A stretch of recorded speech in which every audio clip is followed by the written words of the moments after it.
first case of coronavirus has been confirmed here in Montreal. Et aussitôt qu'ils ont des symptômes ou quoi que ce soit, on va pouvoir les tester. Aujourd'hui, j'ai pris la décision de fermer toutes les entreprises et tous les commerces. Le Québec va être sur pause pendant 3 semaines.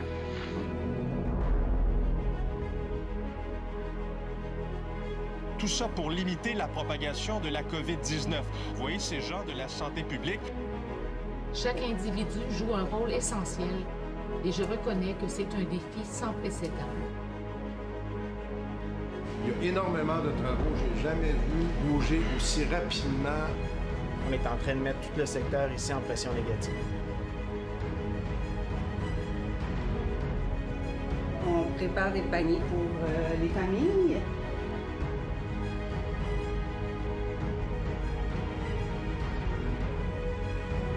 On dit aux gens d'éviter les transports en commun s'ils pensent qu'ils sont infectés. Globalement, les Montréalais respectent très bien les consignes de distanciation sociale. Toujours l'hygiène des mains.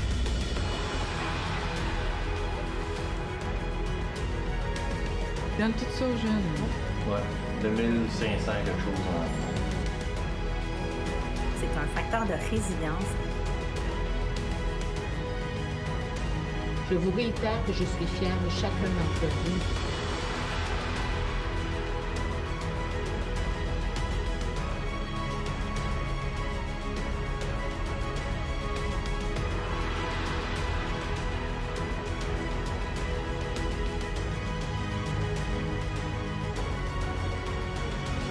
Certains voyaient de leurs collègues tomber malades, ils étaient inquiets pour eux, pour leur famille.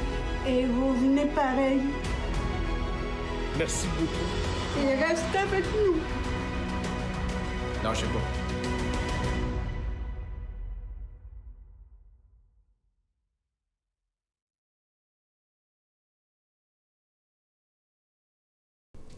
En mars 2020, lorsque le premier ministre François Legault a déclaré l'état d'urgence socio-sanitaire au Québec en lien avec la COVID-19, du jour au lendemain, nos vies ont basculé. Nous nous sommes retrouvés en confinement et le réseau de la santé et services sociaux a été submergé. Les hommes et les femmes de nos établissements ont travaillé sans relâche, jour, soir, nuit, pour soigner les personnes atteintes de la COVID-19. Nous avons vécu un grand drame collectif. Mes pensées vont aux proches des 200 Verdunois qui ont perdu la vie dans cette grande pandémie. J'aimerais terminer avec une pensée spéciale pour les travailleurs, pour les soignants, pour nos équipes médicales qui sont encore aujourd'hui dans les différents hôpitaux, CHSLD, CLSC, en soutien à domicile, qui sont présents sur le territoire pour soigner les citoyens de Verdun. Je suis confiante qu'ensemble, par nos efforts collectifs, nous allons vaincre cette pandémie. L'année qu'on vient de traverser est vraiment particulière. On va tous s'en souvenir à notre façon. On a tous vécu à différents moments certains découragements, certains espoirs, et on a dû s'adapter. Et on n'a pas le choix. Cette année, le réseau de la santé a dû s'adapter de façon marquée et je tiens sincèrement à les remercier d'avoir sauvé des vies, d'avoir soigné les gens, d'avoir fait en sorte que, malgré le drame, on a gardé espoir grâce à vous. C'était vraiment grâce à vous. Il y a plein d'autres instances qui ont travaillé fort. Je pense à mes collègues dans la municipalité. On a dû s'adapter, les services, l'école bleue, réouvrir des piscines, adapter des parcs. Pourquoi? Pour essayer de redonner une certaine normalité à notre communauté qui vivait des moments terribles. Et les citoyens, mais là, je ne peux pas dire autre chose que bravo, merci. Vous avez démontré une grande résilience, un sens de l'adaptation particulier. Dans le fond, on vivait au jour le jour. Chaque jour, on pouvait se faire dire ce qu'on avait le droit de faire, ce qu'on n'avait pas le droit de faire. Mais malgré tout ça, vous êtes restés, vous êtes là. Et moi, je pense qu'il est important de garder espoir parce que les beaux jours sont devant nous. L'espoir, elle est là, elle est présente. Et gardons le moral, gardons le cap surtout et on va tous passer au travers ensemble. Merci. Il y a 1 an, nous n'avions que peu d'intérêt pour nos vieillissants. Jusqu'à ce qu'un invisible virus s'attaque à nos parents et à nos amis en les éliminant. C'est là que nous avons compris que la vie ne sera jamais plus la même. Nous avons eu peu de temps pour réfléchir et surtout éviter que le stress ne devienne de la détresse. Le rire est un tranquillisant sans effet secondaire et c'est ce que nous allons faire. Continuer à sourire à la vie en n'oubliant jamais ceux qui sont disparus au cours de la dernière année. L'espérance est un risque à courir, c'est ce que nous allons faire.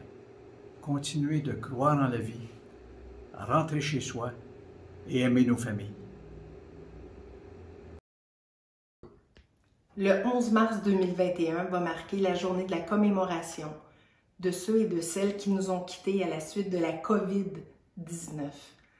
Je pense bien sûr à ceux qui nous ont quittés trop vite, mais aussi à leurs familles, qui vivent un deuil difficile. Certaines d'entre elles n'ont même pas pu dire au revoir à ceux et à celles qu'ils aimaient. Je pense aussi au personnel dans nos hôpitaux, dans nos CHSLD, qui au quotidien ont travaillé avec acharnement depuis la dernière année. C'est plus de 10 300 décès, mais au-delà des chiffres, il y a des hommes, des femmes, des pères, des sœurs ou des amis qui nous ont quittés. On va se rappeler longtemps au Québec de cette pandémie. Aujourd'hui, je tiens à rendre hommage à ceux et à celles, malheureusement, qui ont laissé leur vie. Verdun a été durement touché, bien sûr, par cette pandémie et je sais que cette journée de commémoration va venir sûrement raviver des plaies encore douloureuses. Donc, en cette journée de commémoration, je pense à ceux et à celles qui nous ont quittés, à leurs familles et à tout le personnel du monde hospitalier. Bonjour. En relisant cette année hors du commun, d'étonnantes similitudes surgissent avec ce que nous avons vécu et le destin du Rabbi de Nazareth. Tout cela a commencé par un confinement comme un désert, une mise à l'écart. Les chrétiens reconnaîtront dans bien des gestes de communion et de compassion de cette année la parole même de Jésus. Demeurez et veillez avec moi. Demeurez et veillez avec moi au bout du fil. Demeurez et veillez avec moi par un geste, une parole, une lettre, une prière, un cœur à cœur. Aujourd'hui, nous faisons mémoire de toutes les victimes de la pandémie. Celles de chez nous, bien sûr, mais aussi celles d'ailleurs dans le monde entier. Nous pleurons aussi avec les endeuillés, spécialement celles et ceux qui n'ont pu accompagner leurs proches au moment de mourir. Nous prions enfin pour les personnes qui seront durablement affectées par le coronavirus dorénavant. Elles auront toutes besoin de notre soutien. Nous ne savons pas ce que demain sera. Peut-être avons-nous oublié que nous reposons entre les mains de Dieu.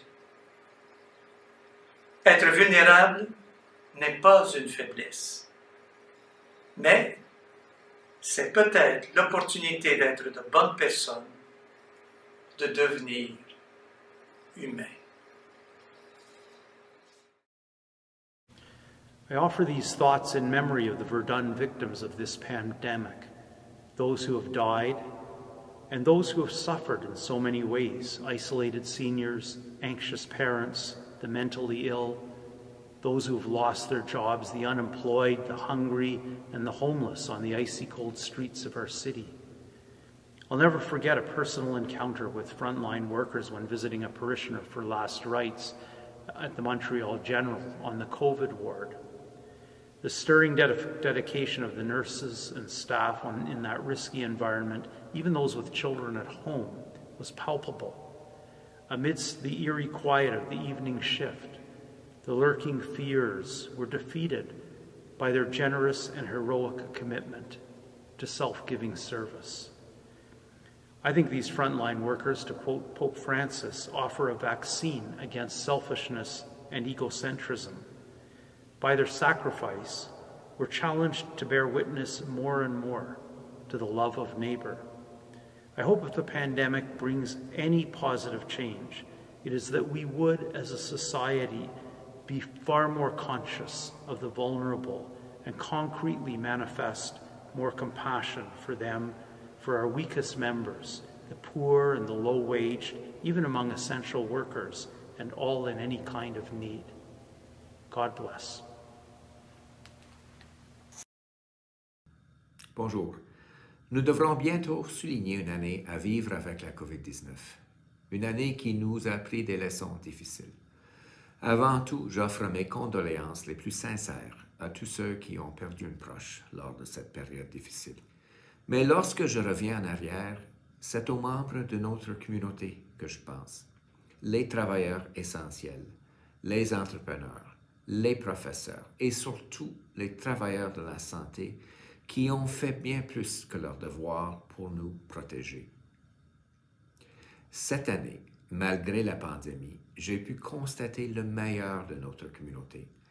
J'ai vu des jeunes qui faisaient l'épicerie pour les plus à risque, des organismes qui mettaient en place des projets pour aider les familles et les aînés, le maire parentaux et sa pelle solidaire qui déneigeait les escaliers des personnes à mobilité réduite. These are inspiring initiatives, and I want to say that we can see the light at the end of the tunnel. The vaccination campaign is well underway. As spring approaches, hope is in the air. My hope for the people of LaSalle et Marne-Verdun is that we emerge stronger from this challenge. It has not been easy, but I believe that 12 months from now, we will be in a much better place. Et je crois fermement que dans un futur pas trop longtemps, nous serons réunis pour de vrai, plutôt que virtuellement. Merci.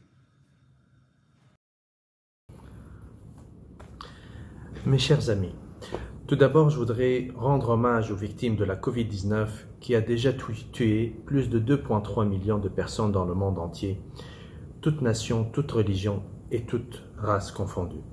Mes sincères condoléances aux familles et aux proches. Nous vivons une époque qui nous oblige de fermer les frontières entre les pays et nous devons se préparer face à une grave crise sociale et économique mondiale. Bonjour, je m'appelle Robert Sirois, je suis le vicaire à la paroisse Notre-Dame-de-l'Aude à Verdun.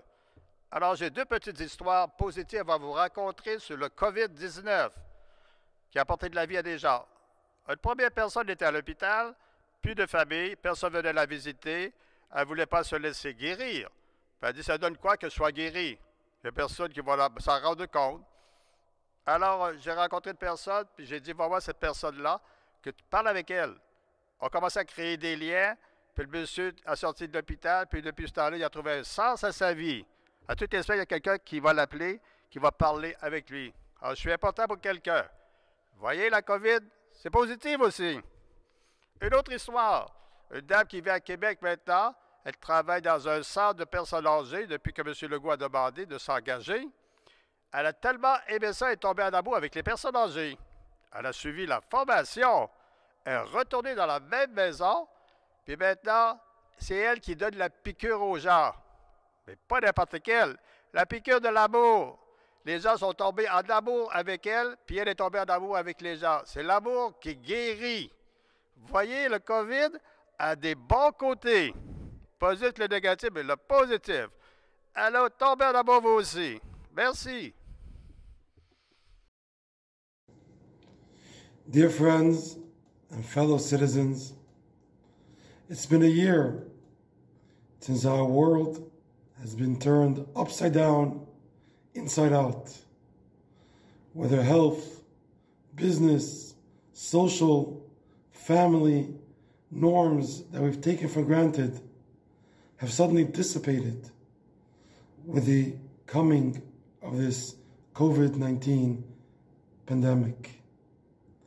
It's been a tough year, but we've learned the power of each individual. One person can be a spreader, an ambassador of light, of life to our fellow neighbors and citizens. I wish you all good health, happiness, and may God grant all the desires of our hearts. Voilà le 191e lampion allumé, qui représente les 191 Verdunois, Verdunoises décédés durant la COVID. Nous nous unissons à tous ceux et celles qui ont perdu un être cher durant l'année. Nous prions pour vous tous et pour vos défunts, que ces petits lampions annoncent notre espérance en la résurrection et à la vie éternelle. Nous avons aussi une pensée de reconnaissance pour les travailleurs de la santé, pour vous, les proches aidants, pour tous les bénévoles, en particulier ceux des organisations comme la Saint-Vincent-de-Paul, qui travaillent avec dévouement et courage durant l'année. Vous êtes nos anges gardiens. On vous dit merci beaucoup. Nous, de la communauté Notre-Dame de la Trinité, dans cette église Notre-Dame des Sept Douleurs, sommes heureux de nous joindre à vous tous pour vivre ce moment qui nous rapproche entre voisins. Que la paix du Seigneur soit avec vous.